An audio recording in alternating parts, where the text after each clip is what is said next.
Matthew chapter 25, verse 31 to 46, the end of the passage.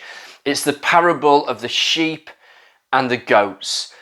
I just want to start this devotional today by saying this is the last of these kind of videos that we're going to do for a while. We've been running them for 2 years through lockdown. We've covered all of the New Testament.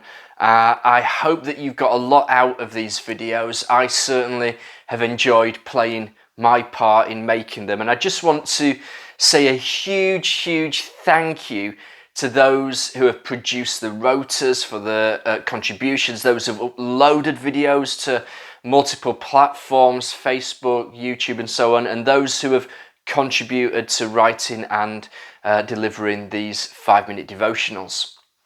We're not finished doing the Moravian text readings. We've been following that reading plan as a church for many years, maybe 8 years. So please do keep up with those daily readings. We'll continue to post them, and you can go back and watch some of the early videos on YouTube. Start again if you like. When we post the passage reference on social media, maybe you could share some thoughts in the comments section. Let's get some discussion going. But for now, we are pausing recording and posting videos. So today we are in the last section on a series of end time parables. Jesus has been teaching about what this coming kingdom will look like and how we live in the here and now in the light of the kingdom that is yet to come. Some of the things Jesus says in this parable really are straws that break the camel's back for the Pharisees. It's just too much for the Pharisees. Jesus is clearly referring to himself here, and he's clearly speaking as if he is the Son of Man, as if the Son of Man were God. For example, some of the Old Testament imagery that Jesus draws on, Zechariah 14, Yahweh will return with his angels. And Jesus is saying that he himself will sit on his heavenly throne. In other words, Jesus saw himself as the equivalent of Yahweh, the one true eternal King. One of the main themes of this parable and in recent parables is Jesus as judge. In order to usher in this new kingdom, there will be a moment where all people, everyone who has ever lived, will be judged.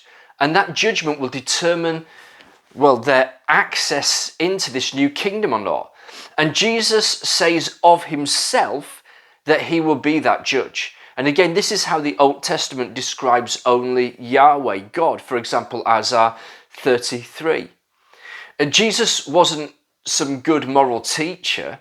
He was either a crazy blasphemer or he was God on earth. I think many Christians struggle with the idea of God as judge.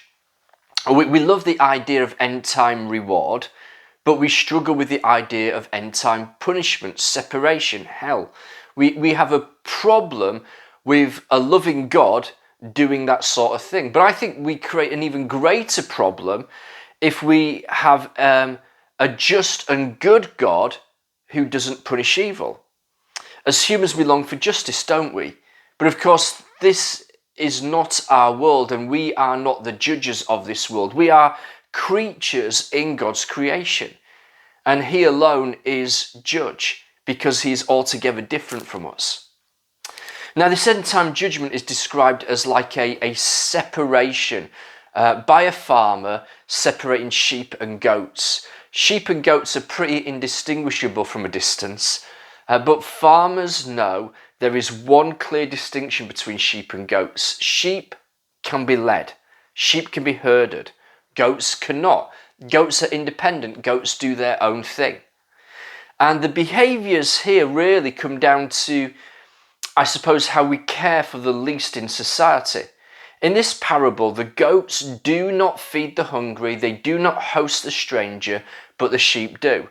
This is about love for one's neighbour.